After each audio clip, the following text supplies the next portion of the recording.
bring it back. This song's where we dance. Let's liven up this trend. Yeah, hands up my friend. Kita memulai pada presentasi, alangkah baiknya kita harus memperkenalkan diri yaitu kita yang berada di SMK Widosadewa Pamekasan.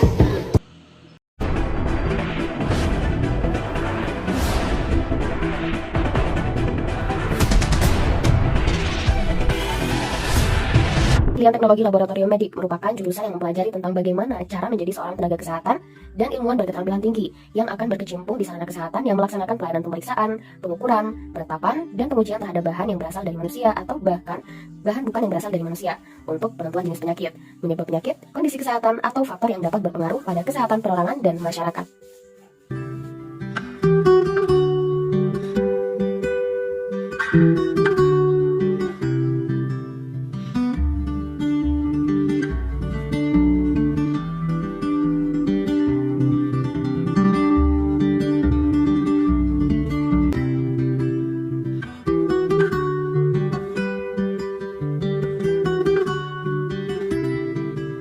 Di sini saya akan mempresentasikan tentang APD berdasarkan tingkat perlindungannya. Yang pertama di sini ada pelindung kepala.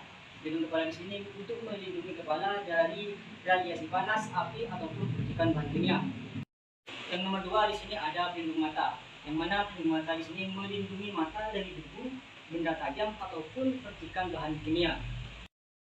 Yang nomor tiga di sini ada masker. Yang mana masker di sini untuk melindungi organ pernapasan dengan cara menyaring cemaran bahan kimia, uap ataupun gas. Yang nomor 4 di sini ada sarung tangan, yang mana sarung tangan di sini untuk melindungi dari kotoran, melindungi dari bahan kimia, melindungi dari benda tajam. Yang terakhir di sini ada daslek, yang mana daslek di sini berfungsi untuk melindungi petugas dari percikan darah, percikan bahan kimia. Mengenal simbol-simbol K3 di Lab Analis SMK Bina Husada Pamekasan. Yang pertama, simbol mudah terbakar. Simbol ini menunjukkan bahwa bahan tersebut mudah terbakar atau flammable. Contohnya aluminium alkil fosfor. Yang kedua, simbol mudah meledak atau eksplosif. Arti dari simbol ini adalah simbol untuk bahan yang mampu meledak jika bereaksi dengan beberapa sebab, seperti peracikan api. Contohnya amonium nitrat.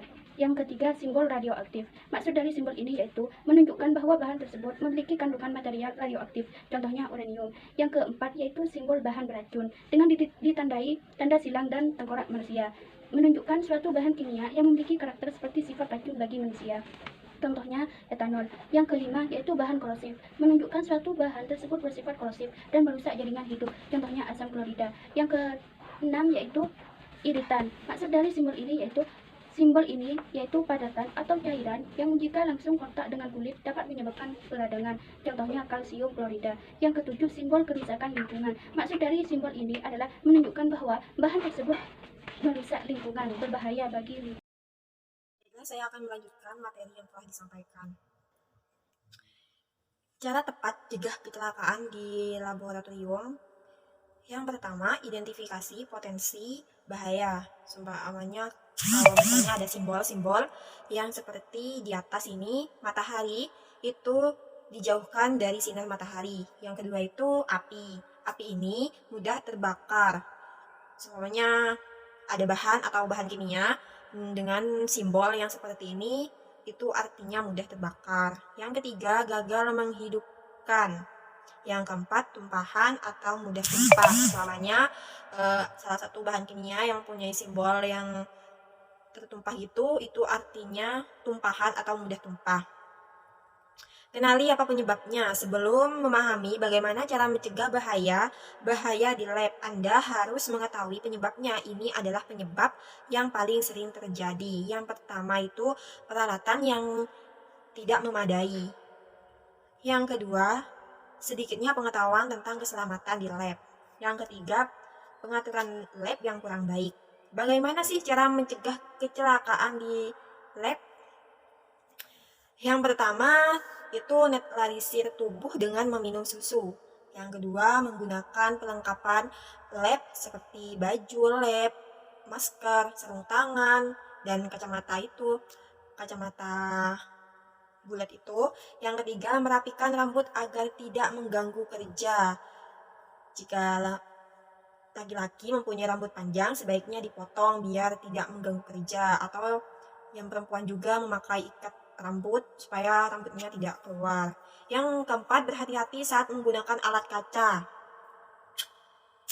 Yang kelima, mengambil bahan kimia menggunakan alat bantu seperti pipet atau sendok atau pinset.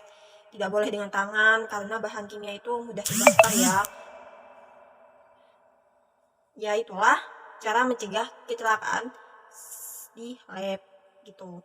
Baik, selanjutnya yaitu tentang alat-alat yang biasa digunakan pada laboratorium analis tentang praktikum mikrobiologi. Alat yang pertama di sini ada Bunsen yang berguna sebagai alat sederhana untuk mencegah kita dari adanya terkontaminasi oleh suatu bakteri. Nah, bisa dilihat di sini ada mahasiswa yang sedang melakukan suatu pengujian atau suatu pembuatan suspensi bakteri pada. Nah, untuk cara pelakuannya di sini yaitu kita melakukan suatu pemeriksaan atau pembuatan suspensi bakteri, yaitu tepat berada di depan Bunsen yang berguna. Bunsen di sini sebagai alat pencegahan kita untuk melindungi kita dari paparan langsung terhadap bakteri. Karena bakteri tidak bersifat sangat rentan akan terbunuh oleh suhu yang sangat panas. Jadi Bunsenlah sebagai pencegahan kita untuk mencegah suatu paparan langsung terhadap bakteri. Nah, terus alat yang kedua yaitu alat safety cabinet yang berfungsi sebagai alat pelindungan diri kita, yaitu pencegahan kita terhadap paparan langsung pemeriksaan bakteri yang sedang kita lakukan. Jadi safety cabinet ini merupakan suatu alat yang sudah memiliki daya yang sangat lengkap yang dibandingkan dengan Bunsen. Dan safety cabinet di sini merupakan suatu alat yang sudah dilengkapi dengan suhu yang sudah bisa diatur untuk membunuh mikroorganisme yang sedang kita lakukan. Jadi kegunaannya untuk mencegah pemaparan langsung bakteri pada kita. Dan alat yang ketiga yaitu berhubungan langsung dengan pembuangan limbah. Jadi pembuangan limbah ini berhubungan sekali dengan ketiga yaitu keselamatan kesehatan kerja. Artinya limbah di sini atau yaitu tempat safety box untuk pembuangan jarum suntik. Apabila jarum suntik dibuang pada tempat sampah sembarangan akan mengakibatkan suatu terjadinya kecelakaan dan mengalami risiko pada lab kita sendiri. Dan limbah di sini tidak hanya dibuang begitu saja, tetapi limbah di sini memiliki jenis. Jenis yang pertama yaitu sesuai pembuangan dari kantong sampah. Kantong sampah di sini yang pertama kantong sampah yang berwarna kuning, artinya yaitu limbah yang harus dibakar.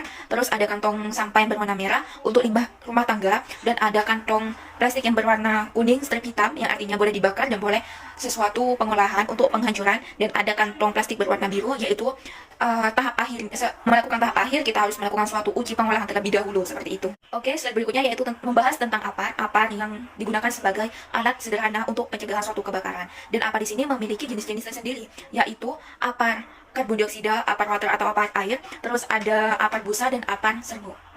Kegunaan apar di sini harus sesuai dengan kebakaran kelas-kelas tertentu. Yang pertama ada kelas A. Kelas A merupakan suatu kebakaran yang diakibatkan oleh bahan padat yang tidak bersifat non-logam atau cair.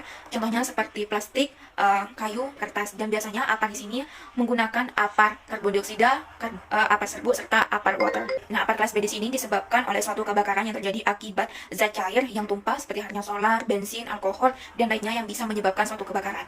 Dan paling cocok untuk apar jenis ini yaitu apar karbon dioksida, apar serbu, serta apar busa. Kebakaran kelas C merupakan suatu kebakaran yang disebabkan oleh tegangan listrik, yang biasanya apar yang digunakan apar karbon dioksida, apar busa. Dan kebakaran selanjutnya yaitu kebakaran kelas D, yaitu kebakaran yang disebabkan oleh logam. Dan kebakaran kelas ini harus memerlukan tenaga khusus untuk pemadaman. Nah, bagaimana sih cara kita menggunakan suatu apar? Nah, kita tuh harus mengetahui tentang prinsip kerja apar itu sendiri, yaitu TAT. Apa sih itu TAT? Yaitu tarik, arahkan, tekan, ayunkan. Jadi terlebih dahulu kita harus tarik kunci yang berada pada apar, setelah itu arahkan. Jadi kita arahkan pada benda yang sedang terbakar. Setelah itu tekan. Jadi artinya tekan merupakan suatu tekanan yang berada pada selang apar itu sendiri untuk mengeluarkan suatu entah itu air, entah itu busa atau senyawa karbon dioksida sesuai dengan apa yang kita gunakan. Setelah itu kita ayunkan yaitu pengayunan untuk melakukan suatu pemadaman api yang sedang kita padamkan, seperti itu.